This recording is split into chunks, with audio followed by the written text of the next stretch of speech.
Yeah, that's fair. Cool. Yeah, so what are things that you guys want to catch up on and go over? And, I don't know, we can give you a quick rundown of like what happened with disk stuff and interests there. Is anybody else on? Not right now. Oh, where's people? Still on vacation, I think. He's in Cameroon. is this Seneca, Cameroon? Cameroon. His brother is married. Yeah. Another hard day at the university. You might be back tomorrow though. Oh yeah? It's sometime, today's the 15th? I think it's been Yeah, so I think it 2.5 weeks that he has left. Yes, we might be back tomorrow, I think. So Sarah reminded me, although it had been on my calendar, that next Monday is the total eclipse. Right. There we go. I just throwing that out, like at 10 o'clock. At 10 o'clock. 2 o'clock in the morning. So I kind of wonder if we should do something. That would be fun. Yeah. Open to suggestions. But I think, look, it's a once in a lifetime event, Yeah. and you know, it's happening. We're not in the super path, but We're not far though. not too bad. Yeah. It should be. So if it's clear. I remember when I was like 10 or something, or much younger. They would have like a solar eclipse Yes. in a lifetime. It's just, yeah, I think you're right. So it's like every 40 years. 40? I remember something in elementary school, Yeah, right. I remember. but I don't know if it was. I think Total, maybe it wasn't total. Yeah, maybe it wasn't total. Yeah, we should do something. That would be fun. So we would need a view out to the east, right? Pardon me? We would need a view mostly to the east. I guess if it's 10 o'clock, the sun will be fairly high when the eclipse happens. Can we just use that camera to look at it? Yeah. Point it at Point the the sun camera. and then look Yeah, at no, it. that's fine. Or I'll bring my camera and my tripod and everything, so you can get. That'd be cool. Yeah. A better shot. So I wonder, like, if we could just do it from here, or would we should go someplace? I'm always wondering if like the park on 8th would be a good spot.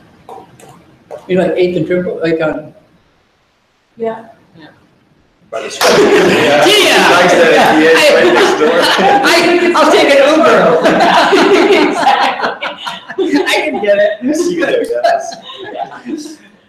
That might actually be It good. might actually be better because I think no, it's pretty open. Well, because, yeah, so there at least you had unobstructed views. Yeah. Oh, let's do that. Okay. Okay. Plan. Plan A. Well, let's not let these opportunities pass. Yeah, quite true. Okay, so we can coordinate something. That's not till Monday. Monday 10, Monday 10. I think. Sorry, that wasn't really a SimPEG related item. It is to be related now. It's in the minutes. It's absolutely, it's recorded, live streamed.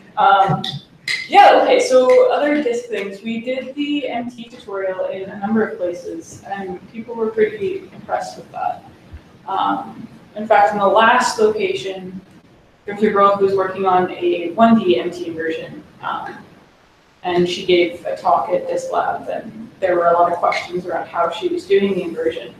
So we loaded up her model after her talk, and then got that set up, and she has since emailed us back and is getting inversion results from it.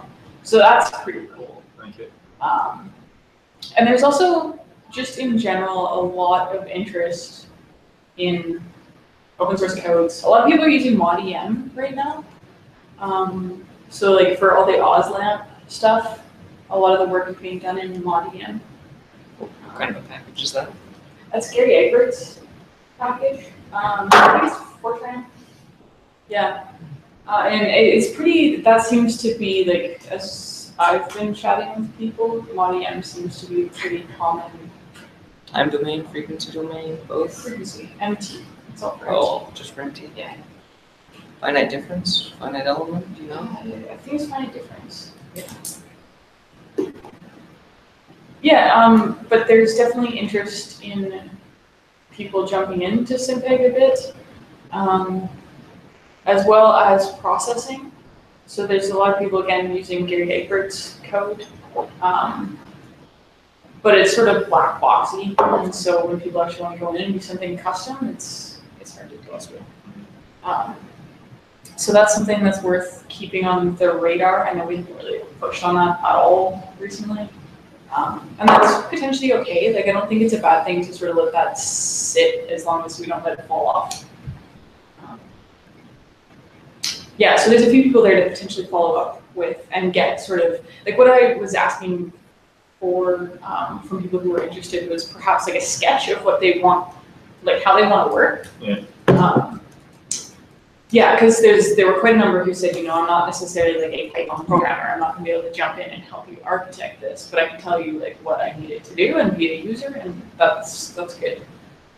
So if we can get some input sort of on the front end of what this should look like, that'd be good. Yeah, we sort of need someone that will want to do that full time, because I don't have time to take on doing this. You don't have time. Yeah. Unless it's directly related to your research. Yeah, if Jared starts, if we get some people that start pushing on it, like I can help sort of organize the things, but I can't. As you do so well. Can't drive, so yeah. Did I hear there are other things you want to highlight with? Not particularly. I just get a sense that overall, continually gaining traction. The empty tutorials are really good, and we didn't get a chance to kind of explore them in huge detail, but Lindsay did enough that they really got a sense of what was going on. But we also saw from where we were in East Asia, but when Sagi had an opportunity to actually take them all the way through in the forward modeling discretization, but that was a real revelation to them. So I think there's nothing but sort of positive stuff that's coming out of here.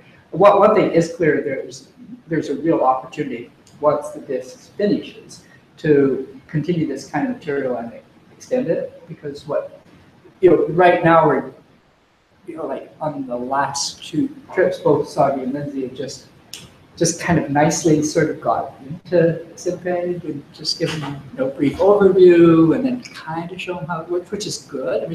It opens some doors, but then there's another level to actually doing something, and that is clearly where people want.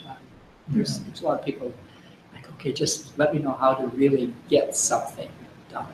Yeah. And so I think just continued development of SimPEG and the tutorials, especially, so told before, just we should go back to all the basic stuff that we had with in the IAG CD and maybe other stuff too, and just revamp that and then parse it out a little bit, piecemeal stuff, because people are they do not know the fundamentals, or they've forgotten the fundamentals, and they just get so caught up in having this 3D sophisticated algorithm that they can put in their data and get something out. They're not paying critical attention. So I think that's going to be a challenge for us, is to, not only develop these kind of tutorial things in SimPEG, but also to really see how to engage people and get them going, force them to answer questions. Yeah. But I think that whole future looks really bright. And there's lots of opportunities to have those things published as well. Like we can keep sending them on to Matt, and because it's important to also have that track.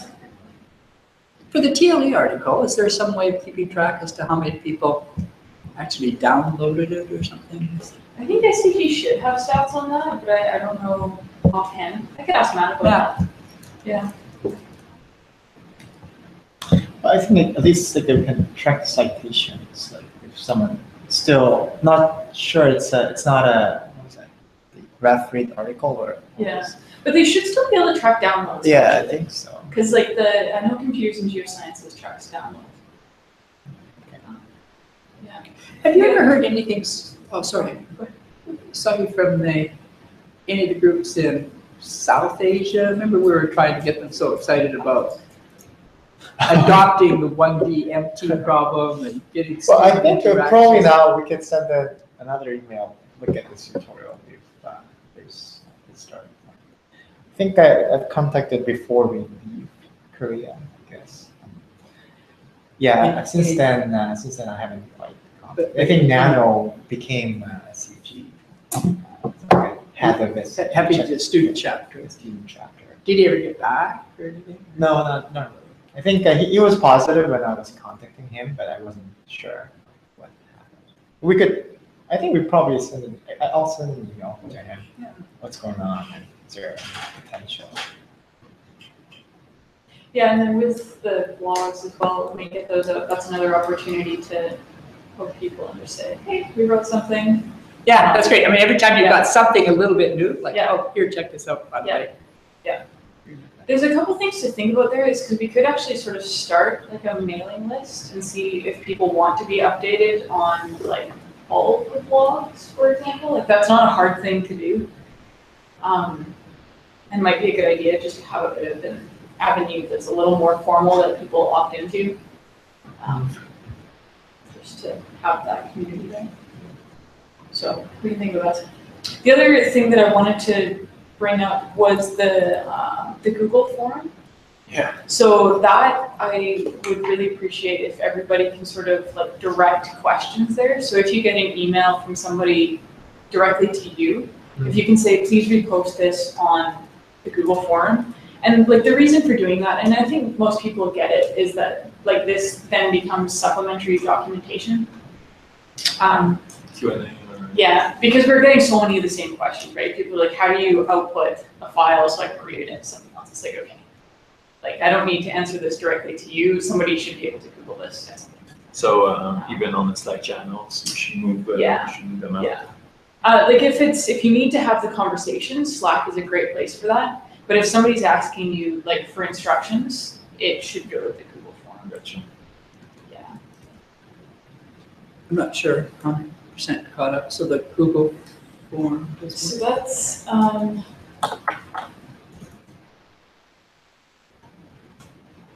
there's now, and we'll create links from the website, but there are, can you say that okay? Yeah. So there are questions now that people are asking about SimPEG, and you can post it on this Google form, and you can have a conversation about it, and then this is searchable. So if somebody's looking for SimPEG, electromagnetics, you'll hit this. Okay. So for example, let's see, there's 26 views on how do you change the source type in the frequency domain EM module. So some person asked that, and then 26 people have since gone and looked at that answer.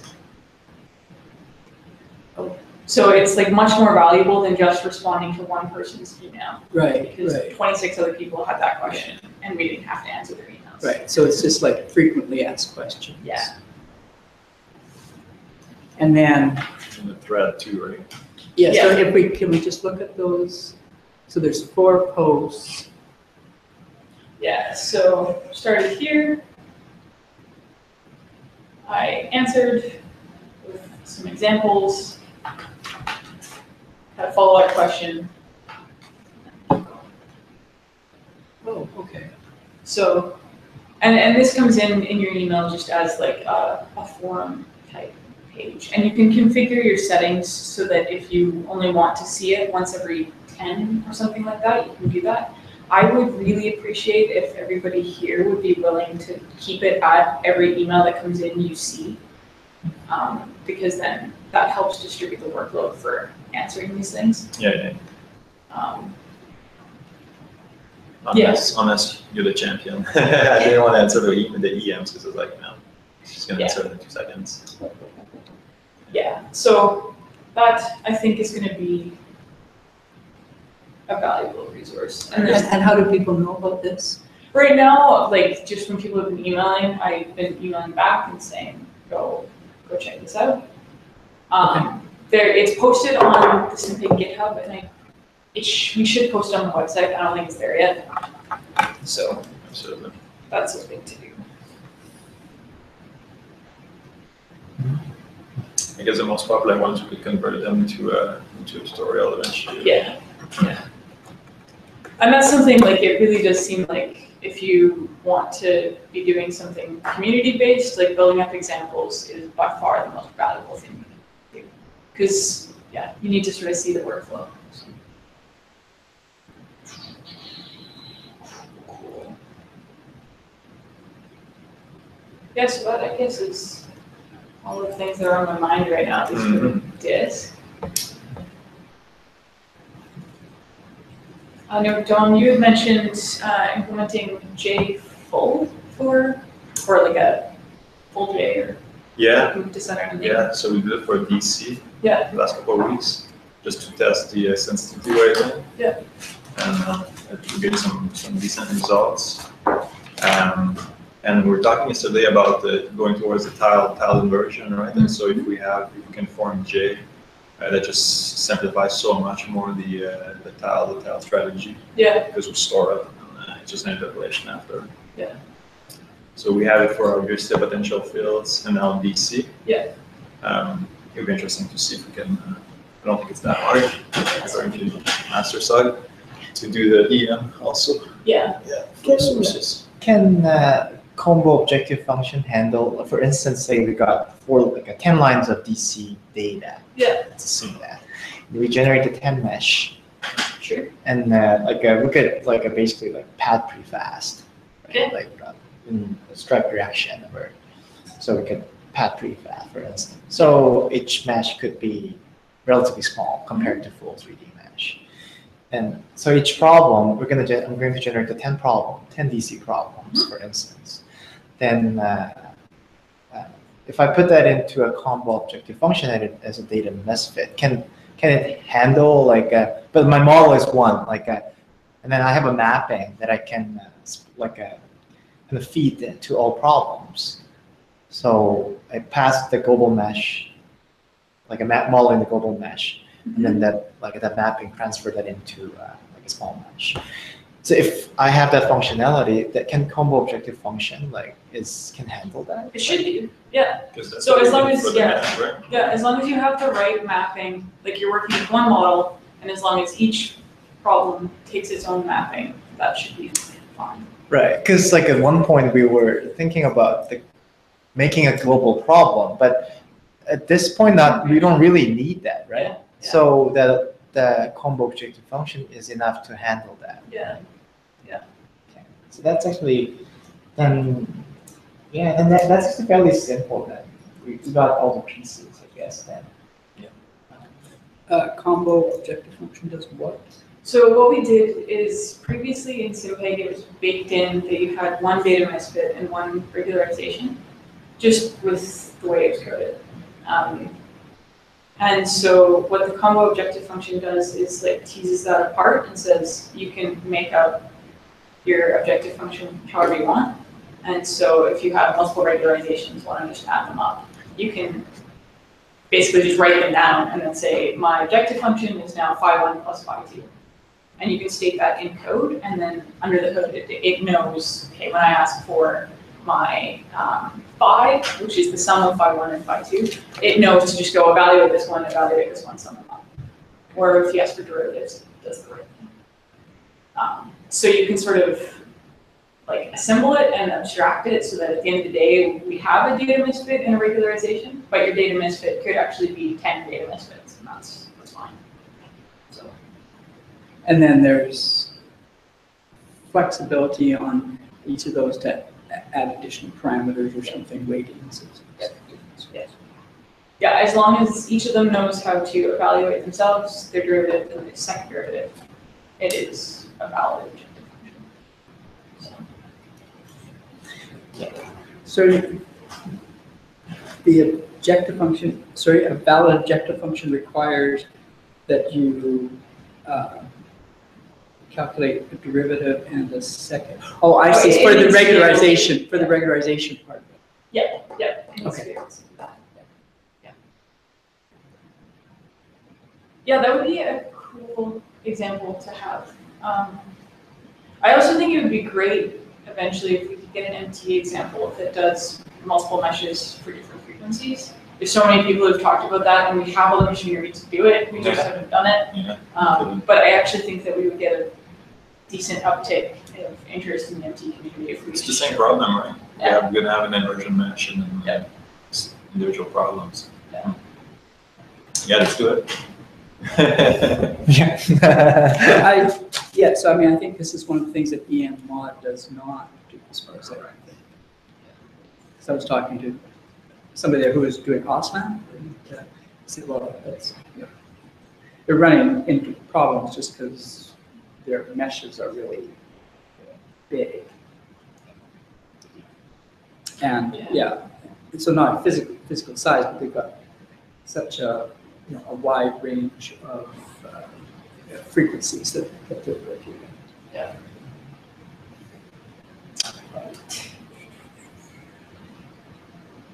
Yeah. Where are you guys working on the J full? Is there a branch that's? Well, just for the DC, I'm working on it on ref DC ref. Are there any pull requests you guys want reviews on, or like to start getting them into SimPEG? Yeah, there are, but I haven't worked enough on it for you to spend your time. Yeah. Yeah, not for me at this moment. Okay. Eventually. Yeah. Was there anything rigid with J-full that we should think about bringing into the base problem? Because right now I'm guessing you have like because there's a get J, get JPEG, Exactly. and then J-full. There are a few things like it should be an option where for instance when J's formed, then you don't want to you don't want to redo the JVAG and JTVAG in your inversion, for instance. Yeah. So you need some sort of like a switch where it triggers and like once when you're generating it, like okay, don't do that. Yeah. Yeah, I use that for IP, for instance. Like Yeah. once I compute the sensitivity, once I inform the sensitivity, then when I'm computing the JVAG and JTVAG, then like you don't really need to do that. But sometimes like it should be an option. For instance, if you're dealing with a big problem, then you don't want to form it. So it like you have both functionality, but that somehow user can choose. Yeah, maybe following the same line. You want to set it up so that you can also just like occasionally just get out a full J vec, but not necessarily the whole, or sorry, full J, but not necessarily with all the data, but just some specific ones. You just because you want to test this, you want to kind of get a sense of what this is looking like or that, but you don't want to be computing everything. Right, and in terms of that, just using JTVAG or JVAG, it's not really working. So, like I think I ended up rewriting just like a forming J. So it's basically very similar to JTVAG. Yeah. But there's a little bit of difference. What do you mean it's not really working? Well, like because for using JVAG, I don't exactly remember. There's some part that makes it really expensive. Then you're recomputing a few other things in JTVAG. But you can be smart enough, like make it relatively fast. Yeah. Probably have an example of that. Exactly. Yeah, because I mean, in the EM paper, all we did is like hit J with an identity matrix. Yeah. Which is a bit of a silly way to do it, but. Right. So usually JTVAG is better than J, because it's like the number of solve is the number of data. Yeah. So it's usually better. Yeah. It's basically like the same as what's called adjoint. Yeah. Adjoint method. So there are a few things, but probably good to have like a function or get J or something like that. As we have JVEG and JTVEG in the problem class. Yeah. And I'm pretty sure we can generalize it. But like, anyway, problem specific, so we can put that in for each problem. Yeah. Sounds good. Just trying to remember what we actually called it. JVEG, JTVEG. Yeah, and I would be tempted to call it, so we've got JVEG, JTVEG. I would be tempted to just call it JFull. That's yeah, fine. Yeah. Although I kind of, that has raised a good point, right? Is we might not want J full, we might just want some J's. So Right. It could be a J function and then just add a selector like rows or, you know. Yeah. Yeah. Okay. Cool. Do you guys want to write up an issue on that, just so we have it on the radar? And can sort of keep track of where we're at? Yeah. How far is the DC bridge that we're working on aside from dev, for instance? I think it's pretty close. Yeah. I think DC should be almost the same. DC and IP should be almost the same. Good. There are probably some utility codes. Yeah. Related, Yeah. But main problem class should be pretty much. Okay.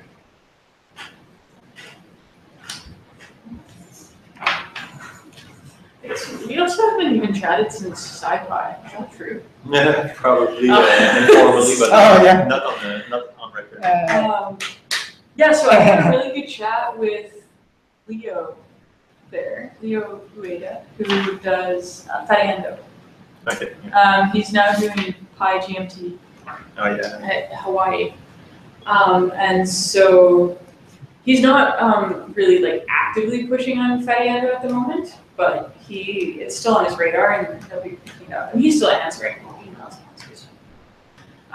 But we've chatted in the past about sort of trying to both rely on discretize, because there's enough common pieces that like it would be good to rely on some of that.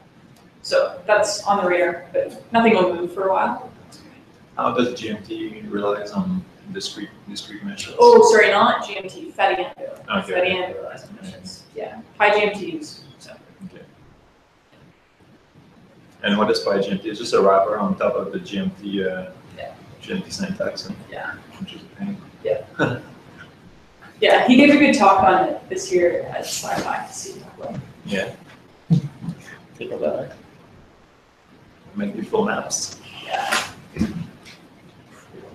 Then, Mike, you mentioned that you're running into stuff with Octree. Devin did mention that.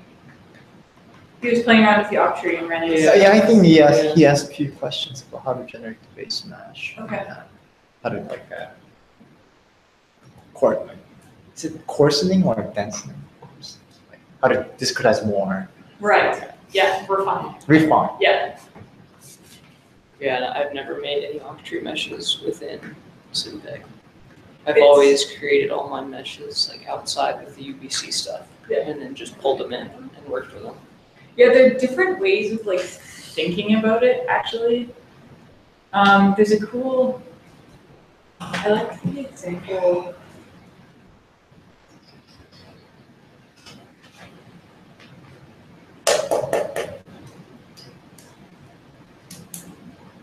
So like this is actually a decent example that maybe shows you a bit of how it works.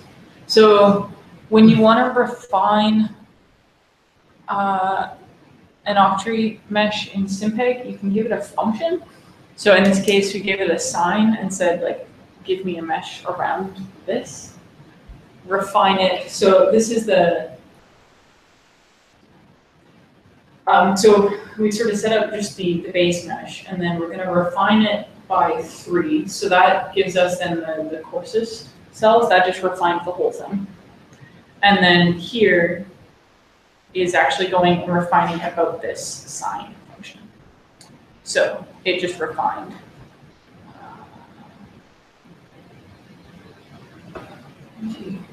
Once, I guess. I think you can give this refine a function and then a number of times as well, so you can go and sort of refine around it 2 to 3 times. So It's worth playing around with and probably hitting on a bit at, like, in terms of documentation and examples. Usability, I don't think many people have really used this all that much.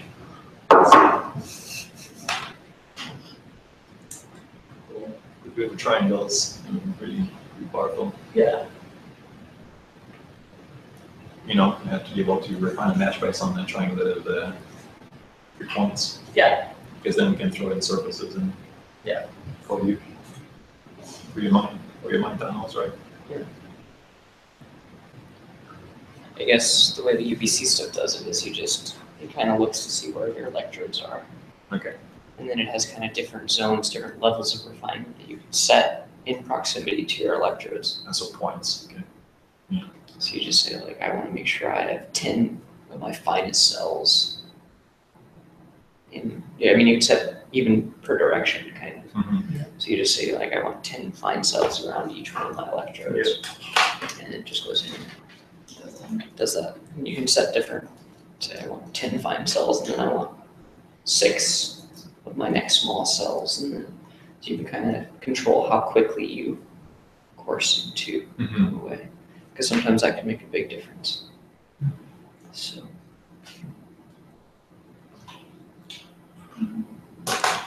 So in cases like that, where you actually have, a code that seems to be working, what would be the procedure for actually taking a look at code like that and then just sort of like, okay, there's the functionality now transferred over to Python, or somehow integrating it, or I mean, where does one go with that? So you'd like to have a good octree meshing thing, right? And so we've got something, and then there's probably a dozen other packages out there, but we've got one here that's actually seems to be satisfactory for a lot of problems. Yeah. People are familiar with it. So how do we take that and then just sort of somehow fold it into SimPEG? What's the best way? I mean, I think the first thing is just finding the smallest sort of piece of functionality that we want to bring in. Don't think of it as an entire mesh generating package. Think of like each function as its own thing, and then go after like what are the ones that are most useful or valuable to people, and we can work on bringing those in. I don't think it's not a code translation, because the way the octree meshes are thought of are different. But that's okay. The minimum level is like, I think how Mike is doing is probably the minimum level, probably works. Say, use whatever you have. For instance, Mike use GIF codes to generate the octree mesh. And you have a certain I/O that can read into SimPEG mesh class. So at least he can use that mesh in SimPEG. So I think that's sort of the minimum level. Right. It still works. I think a lot of people use like in that kind of workflow. For instance, say Gmesh is kind of like a pretty famous mesh for octree or tetrahedra like mesh. So they can use that Gmesh usually, and then have some I/O that can read into their program and discretize it. So I think that's one. So would that be a goal here, is to actually make use of Gmesh or some of these other things, or to basically reprogram everything within? I'm not sure what Gmesh is done. Is it Python or something like that? I don't know, but like that's what Carrie's code used, or what was it, PyGimni used to generate. It's like a GUI. Yeah. You draw like, okay, this is my domain, and then I want to discretize as triangles. Yeah. I'm not sure that works for 3D. Probably works. To answer your question, I would sort of say right now it's on an as-needed basis, and so like if using the UBC mesh generator and then just translating that into SimPEG is what's needed, then that's fine. If we start hitting on stuff like MT doing multiple meshes, then I think that'll drive some development. We want to be able to quickly generate some fairly simple meshes. But yeah, I think we probably want to have a similar functionality what we have for tensor mesh, for instance. It's like doing very simple things like, oh, we want a pad like this and that.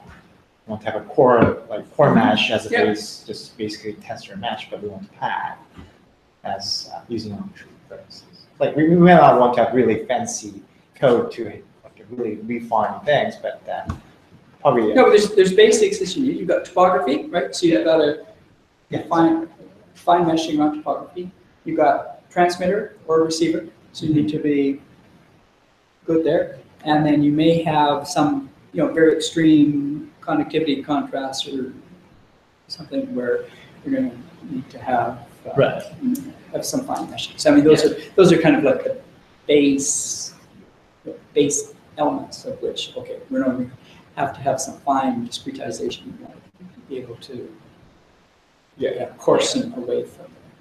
Yeah, I mean, and so each of those cases, we do actually have the functionality to deal with. It's just examples and showing people how to actually do that. Because in this case, if you had a conductivity model defined on either as a function or on a base mesh, that can easily be translated to a sort of an if-else kind of function that says if I'm around this, you're fine. So if I had a topography, for instance, Sure. Yeah. The halfway through that sign could be error. Yeah. Right. Yeah. So that would be fine. You then store this fine mesh. How do you have your topography defined? I guess is it just a surface? Yeah, very often it's a surface or it's points in which you then interpolate. But I'm sure. Basically it's surface. Yeah. So then all we would basically say is here is this surface, but this is just a sign, so that could be your topography. Yeah. And then say if we're any distance away from that, we're fine. Okay. So that's fine. So that's got your topography. Now you're going to put a transmitter and a receiver in. Yeah. And then how do those kind of interact? So in this case, you can basically do another layer of refinement on top of this. So say I've got a transmitter right here, and I want to refine this. Then you basically, that's just a point, and then you say refine around this point. So you can refine multiple times. It's like we've done this once, and now I want to refine again around this guy here. So that's what we're talking. We only need two things. We need to be able to refine on triangles for all the cells that are within a triangulated surface and a point. Once we have both of them, because sine functions like this it's easy, but we never have functions or continuous functions. Sure, but in this case, all you have to do is define some sort of if, just a conditional. So this is a conditional on a sign, but there's no reason that whatever this function put inside. Can't be something slightly more involved.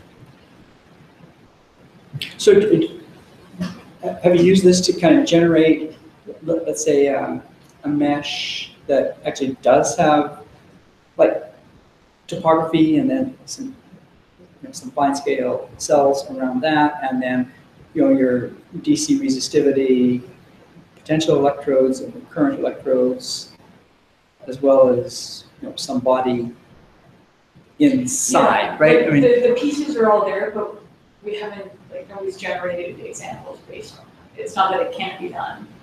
We just don't have things like Because we have the calc active cells from Topo. Yeah. So in theory, we know already how to select which cells are touched by topography, right? Yeah. So we can throw this on. Yeah. Exactly. So you could just pass the active cell model from Exactly. you and say if active, You just look at whichever that's active that's as a a neighbor. little more subtle. What you actually No, we can have we don't need that. We also have just to get the surface. it's actually easier just to get the surface. So define something in space and then say if I am this far from it, we're fine. Break. Yeah. So, yeah. So long term, that kind of brought something, right? Like all our IOs are kind of dispersed everywhere on demand, you know. So we're developing, let's say, DC read and write out UBC because we need it at some point. Yeah. It would make sense eventually if we just collide it all into one SimPEG IO type of class. Yeah. Yeah. Right.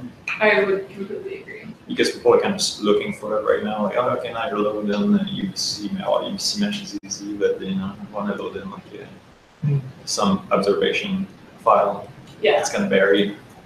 It would be good, I mean, because utils obviously need an overhaul, and that's fine. Utils, yes. I mean, 'cause that's what those things are, right? Yeah. So if we actually could sort of take stock of where things are at, I don't think we have too much duplication. I think when we pulled out discretize, we tried to cull a few things. But there probably are places where we've got duplicates and like completely undocumented functions, so people can't find them. Yeah. So even if like going through and just at least first off sticking in the doc string so we can take stock of what we've got would be good. Yeah, because I think this is something we should think about long term too. Is like how do we want to pull the pieces apart? Because right now it's really hard to move SimPEG just because it's so big. So like if you have a piece in mag and I'm doing something disparate in EM and like we want to try and push all that stuff forward, that's a bit hard to do. Just in terms of like pull request reviews, and it takes a lot of time, right? So down the road we might want to think about sort of packaging each of the methods separately. But Oh, so you want to break apart? essentially. Oh, interesting. Essentially. Like in a lot of ways what I could see us doing is distributing it similar to how Jupyter distributes. Like when you actually install Jupyter, you're installing like 6 or 8 packages. Yeah. And so right now we've got that SimPEG is now in 2 pieces, discretize and SimPEG. But like pulling out the optimization stuff could be good. Okay, interesting. Something to think about. But like that's a really good point, Dom. And to like with octave meshes and sort of syncing forward, it is actually worth. I mean, even if you've got your workflow working with UBC mesh generators, just like at least thinking about how you want that to work in SimPEG and maybe hitting on a few things and like just kind of keeping that moving would be good. So. Yeah, I don't think it would be hard to move stuff from where dispersed they are into a single directory of import exports. Yeah. So what were you envisioning there? I'm not sure.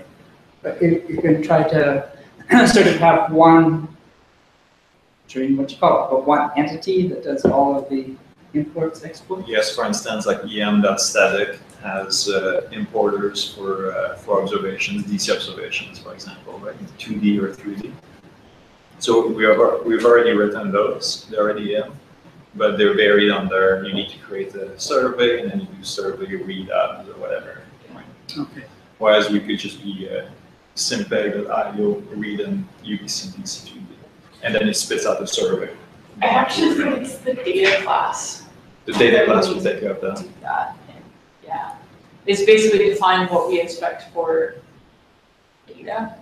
And then, because once you define that structure, it's easy to say, like to generate IO to anything, right? It's once we've defined the interface. What do you mean by data? Does that include like a mesh or, because the IO is should be good for anything we want, right?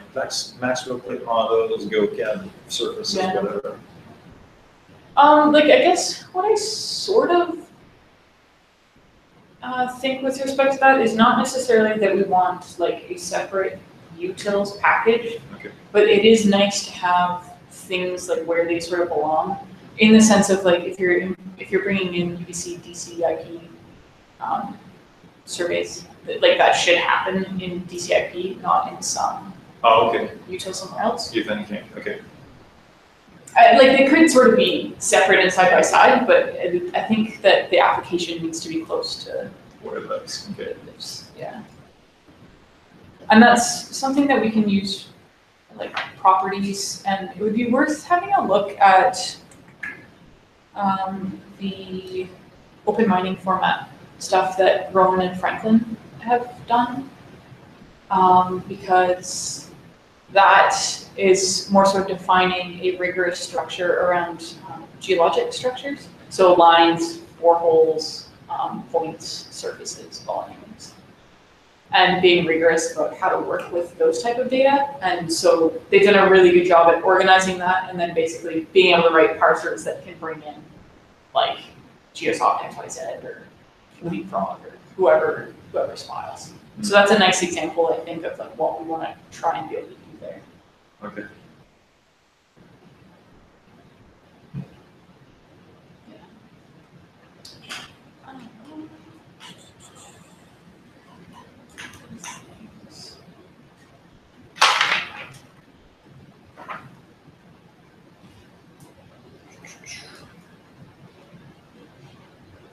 Conda Forge? Oh yeah, that's a good point.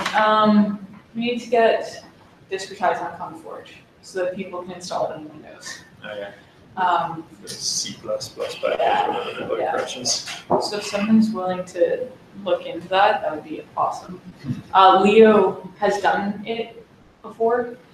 So he did that with Fadiendo. Franklin has done it now for properties. So all of our dependencies are on Conda or Conda Forge, which means it shouldn't be hard to get both discretized and SimPEG up there. So they're good people to contact to get help for doing that. So it's not, apparently it's not too hard. I haven't had time to look at it and probably won't. So yeah, if someone's willing to jump in there. And what is it exactly? It just packages it into one executable, basically. Yeah, and they build all the wheels and like, they'll build for other systems and test, and so yeah, it's a more stable way to distribute rather than PyPI, because right now we're trying to build all the wheels and doing that on like AppVeyor, but I'm like, we're not spinning up every imaginable Windows machine, and so yeah, some people it's just not going to work for them. That's a major roadblock right now, like people installing SimPEG every time. Yeah. It takes like 2 hours, like with someone on their computer. Okay. Yeah, which is like so not. And it's always the same thing as failing too. Yeah. So. Yeah. Yeah, but that should fix it. And Okay, that would be great. that would be great. Yeah. I'll take a look. Nah. I'll try. It'll work. That would be awesome. Yeah, and feel free to ping Franklin or Leo. I know that they'd be happy to help because they've already chimed in on the issue that we've got on discretized. You have a PC? I can test you when you have it. Sounds good. Deploy. Yeah, I have a window machine for virtual desktop. A virtual. A Linux machine and virtual. That's all right.